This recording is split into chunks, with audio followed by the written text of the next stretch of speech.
الحمدللہ وحدہ والصلاة والسلام علی من لا نبی بعدہ۔ سامعین السلام علیکم ورحمۃ اللہ وبرکاتہ۔ سامعین، سوجن ورم کا روحانی علاج بتاؤں گا۔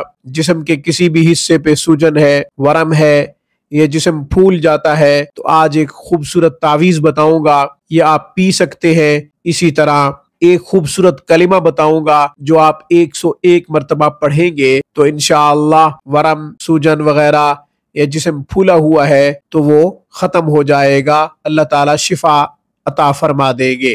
وہ کلمہ کیا ہے، وہ تعویذ کیا ہے، اس کی وضاحت آگے چل کے کرتا ہوں۔ ہمیشہ کی طرح درخواست کروں گا کہ آپ خود بھی قرآن کریم پڑھیں، اپنے بچوں کو بھی صحیح حروف کے ساتھ قرآن پڑھائیں۔ قرآن کریم کی ایک آیت مبارکہ کا پڑھنا 100 رکعت نفل پڑھنے سے زیادہ افضل ہے۔ علم کا ایک باب سیکھنا 1000 رکعت نفل پڑھنے سے زیادہ افضل ہے۔ اپنے بچوں کو تعلیم و تربیت دیں، ان پہ توجہ کریں۔ آن لائن کلاسز کے لیے، علاج معالجہ کے لیے آپ ہم سے رابطہ کر سکتے ہیں۔ ہفتے کے 7 دن 24 گھنٹے ہماری بہترین اور معیاری سروس سے آپ فائدہ اٹھا سکتے ہیں۔ جیسا کہ شروع میں عرض کیا ہے، سوجن کا علاج، جسم کے کسی بھی حصے پہ سوجن ہے، ورم ہے، تو آپ یہ کلمہ جو ابھی میں بتاؤں گا پڑھ سکتے ہیں 101 مرتبہ۔ پانی پہ دم کر کے پانی پی لیں، ایک طریقہ تو یہ ہے۔ دوسرا طریقہ یہ کہ یہی کلمہ جو خوبصورت کلمہ میں بتاؤں گا، اس کو آپ لکھیں گے عرق گلاب اور زعفران کے ساتھ 101 مرتبہ لکھ لیں۔ کاغذ کے اوپر، صاف کاغذ کے اوپر آپ لکھ لیں گے۔ وہی تعویذ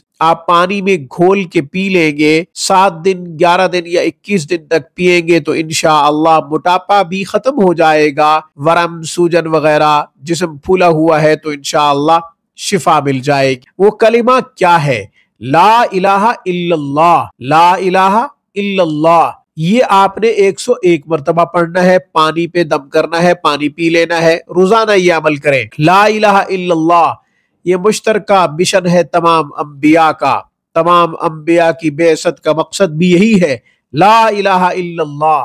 حضرت آدم علیہ السلام سے جناب محمد رسول اللہ صلی اللہ علیہ وسلم خاتم النبیین، سرتاج الاولین والآخرین تک تمام انبیاء کا مشن یہی ہے، لا الہ الا اللہ۔ تو آپ نے لا الہ الا اللہ کو 101 مرتبہ پڑھنا ہے۔ دوسرا طریقہ یہ بتایا ہے کہ اسی کلمے کو آپ نے تعویذ بنا کر آپ نے تعویذ پینا ہے، عرق گلاب اور زعفران سے آپ نے تعویذ لکھنا ہے۔ لا الہ الا اللہ 101 مرتبہ لکھیں گے، تعویذ بنا لیں گے، تعویذ آپ پیئیں گے۔ ایک تعویذ 7 دن یا 11 دن تک پی سکتے ہیں۔ آج کی گفتگو میں بس اتنا ہی۔ اقول قولی ھذا واستغفر اللہ، وآخر دعوانا ان الحمد للہ رب العالمین۔